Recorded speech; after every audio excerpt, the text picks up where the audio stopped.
यज्ञ संबंधी अश्व का छोड़ा जाना और श्री राम का उसकी रक्षा के लिए शत्रुघ्न को उपदेश करना। शेषी कहते हैं, मुने, इस प्रकार भगवान श्री राम ऋषियों के मुख से कुछ काल तक धर्म की व्याख्या सुनते रहे।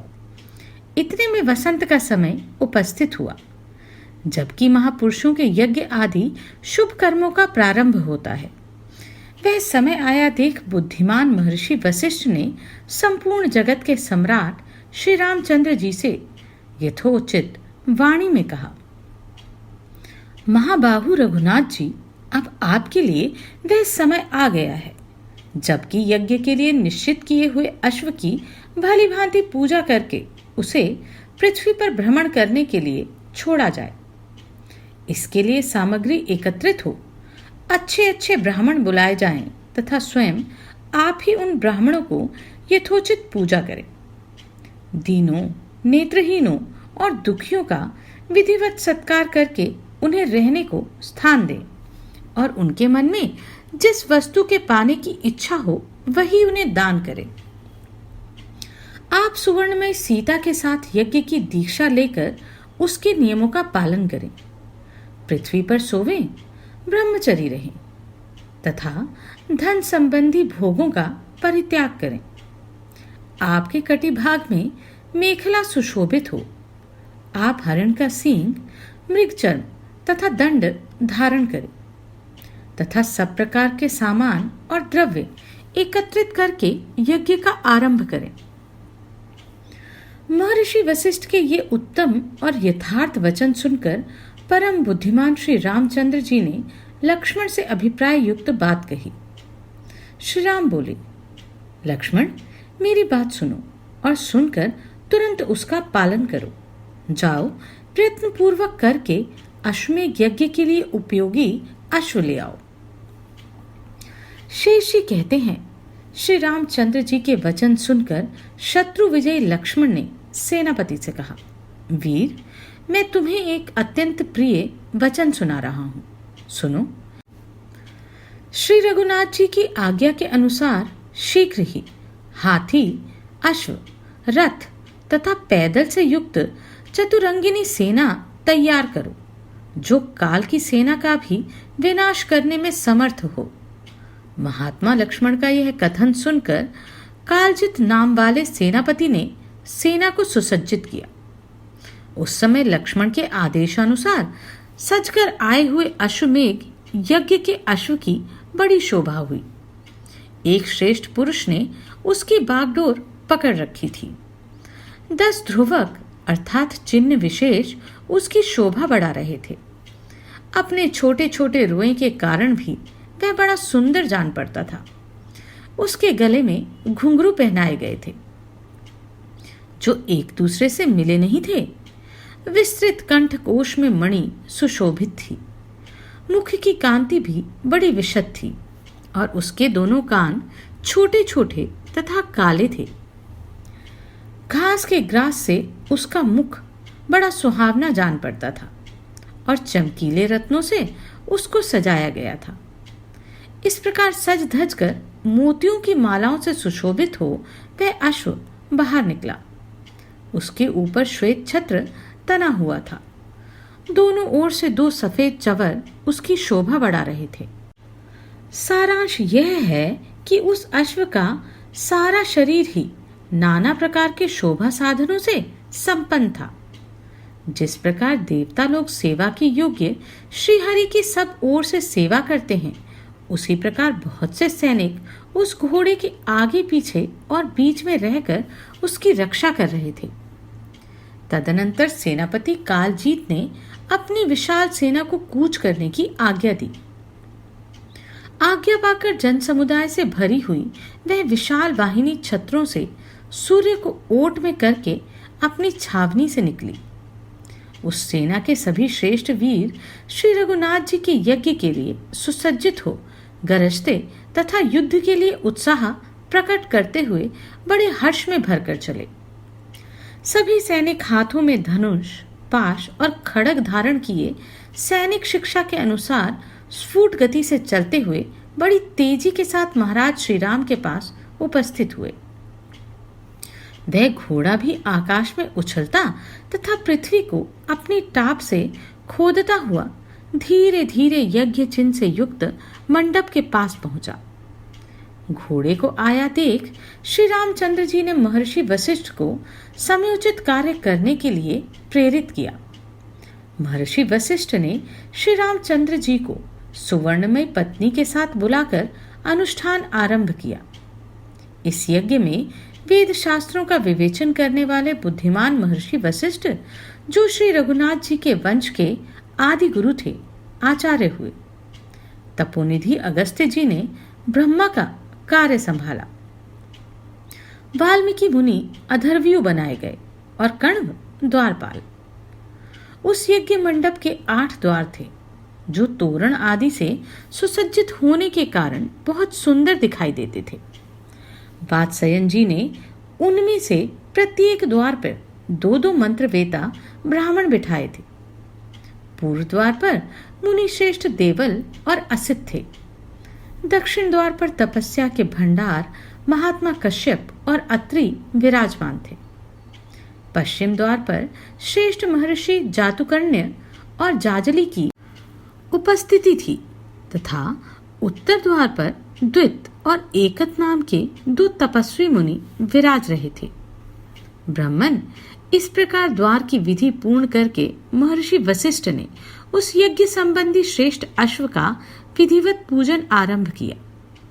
फिर सुंदर वस्त्र और आभूषणों से सुशोभित सुवासिनी स्त्रियों ने वहां आकर हल्दी, अक्षत और चंदन आदि के द्वारा उस पूजित अश्व का पुनः पूजन किया तथा अगुरु का धूप देकर उसकी आरती उतारी। इस तरह पूजा करने के पश्चात महर्षि वशिष्ठ ने अश्व के उज्ज्वल ललाट पर जो चंदन से चर्चित कुमकुम आदि गंधों से युक्त तथा सब प्रकार की शोभाओं से संपन्न था, एक चमचमाता हुआ पत्र बांध दिया, जो तपाए हुए सुवर्ण का बना था। इस पत्र पर महर्षि ने दशरथ नंदन श्री रघुनाथ जी के बढ़े हुए बल और प्रताप का इस प्रकार उल्लेख किया था। सूर्यवंश की पताका फहराने वाले महाराज दशरथ बहुत बड़े धनुर्धर हो गए हैं। वे धनुष की दीक्षा देने वाले गुरुओं के भी गुरु थे। उन्हीं के पुत्र महाभाग श्री रामचंद्र जी इस समय रघुवंश के स्वामी हैं। वे सब सूरमाओं के शिरोमणि तथा बड़े बड़े वीरों के बल संबंधी अभिमान को चूर्ण करने वाले हैं। महाराज श्री रामचंद्र ब्राह्मणों की बताई हुई विधि के अनुसार अश्वमेध यज्ञ आरंभ कर रहे हैं।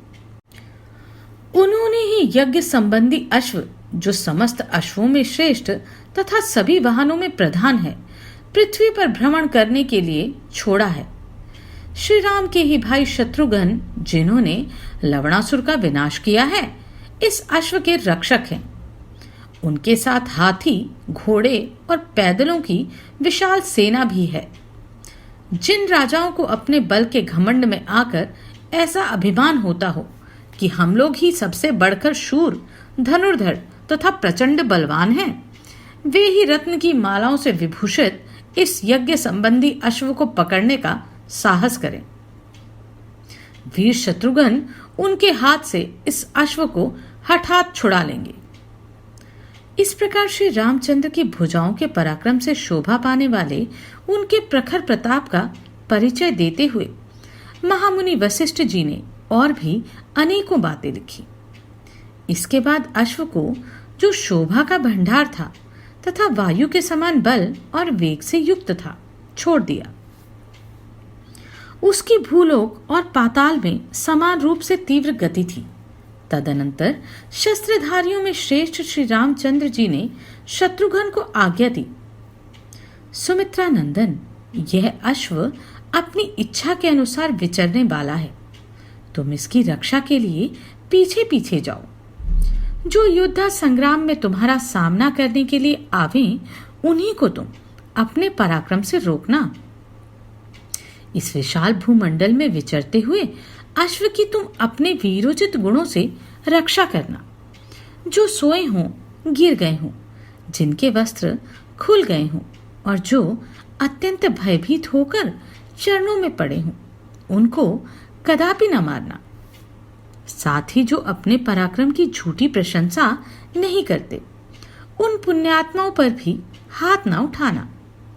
शत्रुघ्न, यदि तुम रथ पर रहो और तुम्हारे विपक्षी रथहीन हो जाएं, तो उन्हें कदापि न मारना। यदि पुण्य चाहो तो जो शरणागत होकर कहें कि हम आपके ही हैं, उनका भी तुम्हें वध नहीं करना चाहिए।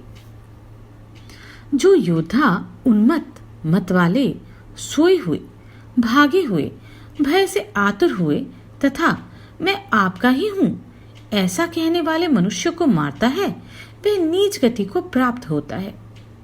कभी पराये धन और पराई स्त्री की ओर चित्त न ले जाना, नीचों का संग ना करना, सभी अच्छे गुणों को अपनाए रहना, बड़े बूढ़ों के ऊपर पहले प्रहार ना करना, पूजनीय पुरुषों की पूजा का उल्लंघन ना हो, इसके लिए सचेष्ट रहना तथा कभी दया भाव का परित्याग न करना, गौ, ब्राह्मण तथा धर्मपरायण वैष्णव को नमस्कार करना।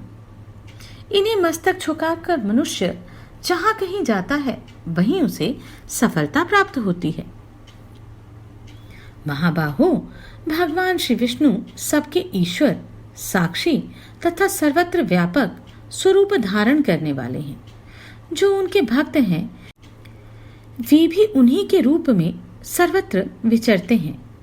जो लोग संपूर्ण भूतों के हृदय में स्थित रहने वाले महाविष्णु का स्मरण करते हैं, उन्हें साक्षात महाविष्णु के समान ही समझना चाहिए। जिनके लिए कोई अपना या पराया नहीं है तथा जो अपने साथ शत्रुता रखने वाले को भी मित्र ही समझते हैं, वे वैष्णव एक ही क्षण में पापी को पवित्र कर देते हैं। जिन्हें भागवत प्रिय है तथा जो ब्राह्मणों से प्रेम करते हैं, वे वैकुंठ लोक से इस संसार को पवित्र करने के लिए ही यहाँ आए हैं। जिनके मुख में भगवान का नाम, हृदय में सनातन श्री विष्णु का ध्यान तथा उदर में उन्हीं का प्रसाद है, वे यदि जाति के चांडाल हों तो भी वैष्णव ही हैं। जिन्हें वेद ही अत्यंत प्रिय है, संसार के सुख नहीं, तथा जो निरंतर अपने धर्म का पालन करते रहते हैं, उनसे भेंट होने पर तुम उनके सामने मस्तक झुकाना। जिनकी दृष्टि में शिव और विष्णु में तथा ब्रह्मा और शिव में भी कोई भेद नहीं, उनके चरणों की पवित्र धूलि में अपना शीश चढ़ाता हूँ, ये समस्त पापों का विनाश करने वाली है। गौरी, गंगा तथा महालक्ष्मी, इन तीनों में जो भेद नहीं समझते, उन सभी मनुष्यों को स्वर्गलोक से भूमि पर आए हुए देवता समझना चाहिए। जो अपनी शक्ति के अनुसार भगवान की प्रसन्नता के लिए शरणागतों की रक्षा तथा बड़े बड़े दान किया करते हैं, उसे वैष्णवों में सर्वश्रेष्ठ समझो। जिनका नाम महान पापों की राशि को तत्काल भस्म कर देता है, उन भगवान के युगल चरणों में जिसकी भक्ति है, वही वैष्णव है। जिनकी इंद्रियां वश में है और मन भगवान के चिंतन में लगा रहता है, उनको नमस्कार करके मनुष्य अपने जन्म से लेकर मृत्यु तक के संपूर्ण जीवन को पवित्र बना लेता है। पराई स्त्रियों को तलवार की धार समझकर यदि तुम उनका परित्याग करोगे, तो संसार में तुम्हें सुयश से सुशोभित ऐश्वर्य की प्राप्ति होगी। इस प्रकार मेरे आदेश का पालन करते हुए तुम उत्तम योग के द्वारा प्राप्त होने वाले परम धाम को पा सकते हो, जिसकी सभी महात्माओं ने प्रशंसा की है।